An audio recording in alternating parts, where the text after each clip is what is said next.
मुस्लिम league नून के रहनुमा मिफ्ता इस्माइल साहब ने प्रेस कॉन्फ्रेंस की और बड़े बड़े इल्जामात लगाए। ये भी कहा जा रहा है कि मुमकिन तौर पे वो भी वज़ीर ख़जाना हो सकते हैं जब तक इसहाक डार साहब की वापसी नहीं हो जाती। और उन्होंने कहा कि जी ये रिकॉर्ड खसारा करा दिया तहरीक इंसाफ की हुकूमत ने। हैरानकुन तौर पर यह कहा कि पेट्रोल की कीमतें ना बढ़ाकर इन्होंने बड़ा जुल्म किया है मुल्क के साथ। तहरीक इंसाफ के खिलाफ उन्होंने बात की। मुज़म्मिल असलम साहब मेरे साथ हैं, जो तहरीक इंसाफ के दौर में वज़ारत ख़जाना के तर्जुमान भी रहे, हमारे मईशत हैं। मुज़म्मिल असलम साहब, ये अजीब बात मुझे, वो पहले आप पर तनकीद होती थी कि पेट्रोल की कीमत बढ़ाई है, अब वो कह रहे हैं कि आपने जुल्म किया है, पेट्रोल की कीमत ना बढ़ाकर खसारा करवा दिया, मुल्क दाव पर लगा दिया।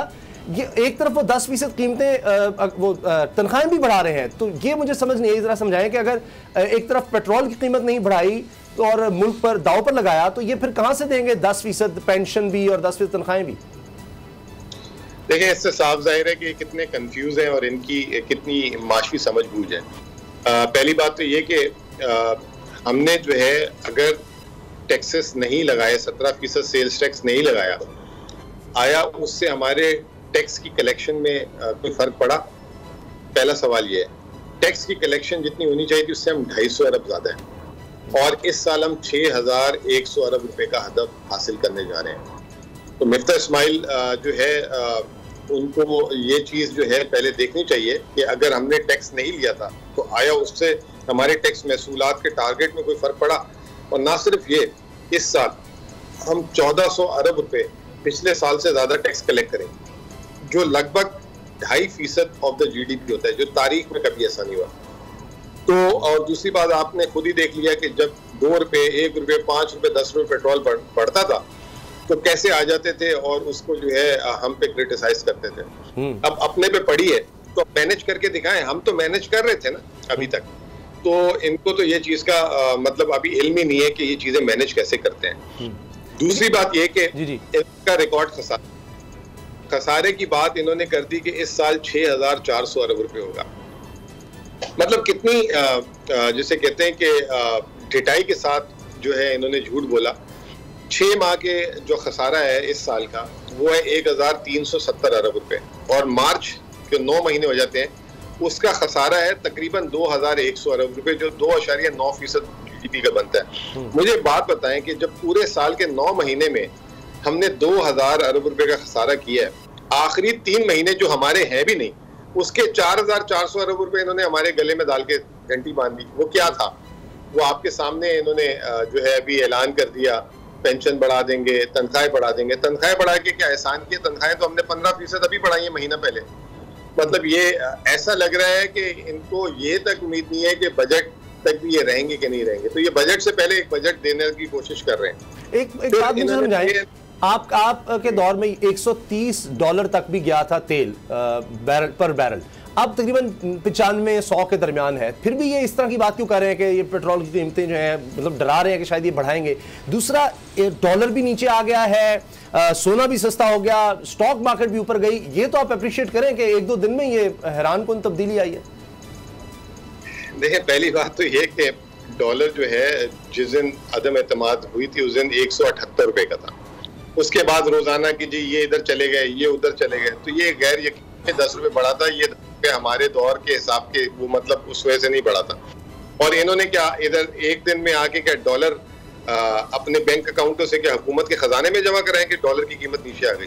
कल तो आए हैं ये वो जो स्पेकुलेटर्स थे और कुछ जो है बाहर पे जो पिछले 1 महीने से हो रहा था चीजें, उसको और जिसे कहते हैं कि बढ़ाने के ताकि पैनिक आए। आपको याद होगा कि आखिरी दिन जिस दिन फैसला आया था उस दिन डॉलर की कीमत का भी जिक्र किया गया था अदालत में। तो ये तमाम चीजें बनाएगी। रहा सवाल स्टॉक मार्केट का, तो मैंने कल भी ट्वीट किया था, आज भी ट्वीट किया है कि स्टॉक मार्केट में 2 दिनों में जो स्टॉक मार्केट के सबसे बड़े सरमायाकार होते हैं बैंक्स, इंश्योरेंस, म्यूचुअल फंड और बैरूनी सरमायाकार, और 5वें नंबर पे होता है इंफरादी इंडिविजुअल्स। ये इंडिविजुअल्स के अलावा तमाम इदारे 2 दिन से स्टॉक मार्केट में शेयर बेच रहे हैं।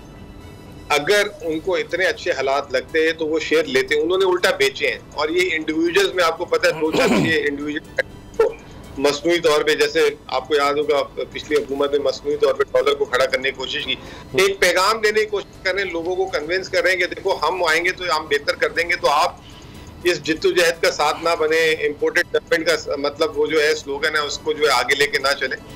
लेकिन ये 1-2 दिन 4 दिन की बात है, ये बुखार ठंडा हो जाएगा। हम भी देखते हैं ये जो फैसले कर रहे हैं। असलम साहब, मैं सर आपसे जानना चाहूँगा, स्टेट बैंक ऑफ पाकिस्तान की रिपोर्ट है कि आपकी गवर्नमेंट ने 18 ट्रिलियन पब्लिक डेट में इजाफा किया है, और अगर इसको मोर देन द लायबिलिटी अगर हम इसको देखें तो ये 75 साल में कभी किसी गवर्नमेंट ने ऐसा इजाफा नहीं किया जो आपकी गवर्नमेंट ने किया। दूसरा मुख्तसर सी बात है कि क्या हुकूमत का खसारा जो है इस वक्त 5600 अरब रुपये नहीं है?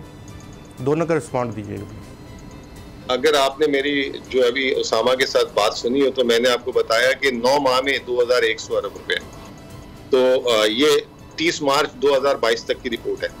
अब अप्रैल से तो इनका खाता शुरू होना है। अब 2100 अरब से जितना खसारा ऊपर जाएगा वो इनका होगा, हमारा नहीं होगा। नंबर 1। नंबर 2, आपने कहा स्टेट बैंक ने रिपोर्ट शाये की है। देखिए, स्टेट बैंक भी डाटा लेता है इकोनॉमिक अफेयर डिवीजन से।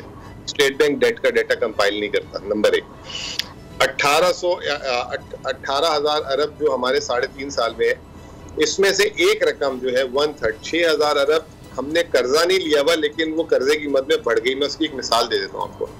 फर्ज करें कि आपने मुझे 2018 में $100 उधार दिए थे और उस वक्त डॉलर की कीमत थी 123 रुपए, यानी कि रुपयों में मैंने आपको 12,300 रुपए देने थे।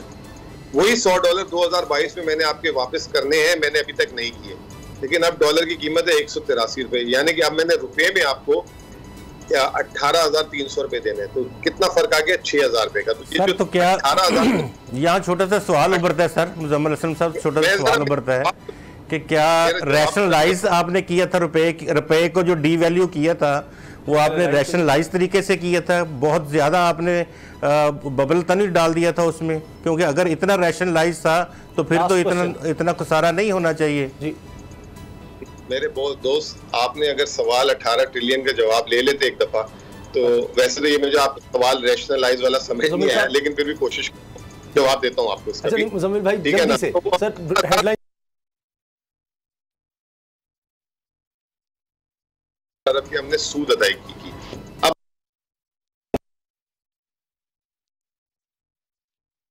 180 करने की जरूरत क्या पड़ी?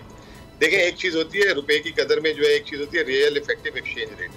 उस वक्त के दौर के हिसाब से उसकी कीमत होनी चाहिए थी, जिस दिन इनका आखिरी दिन था, 152 रुपए डॉलर की। इन्होंने 30 रुपए डॉलर को मसनूई तौर पे नीचे रखा हुआ था। अच्छा, तो ये रैशनल उनको करने की जरूरत थी, हमें करने की जरूरत नहीं। ठीक है, बहुत शुक्रिया, बहुत शुक्रिया मुजम्मिल असलम साहब। आपने हमें मैशत बता रहे थे कि उनके दौर में क्या हुआ और अब जिस तरह से उन पर इल्जामात लग रहे हैं उसका वो जवाब दे रहे थे।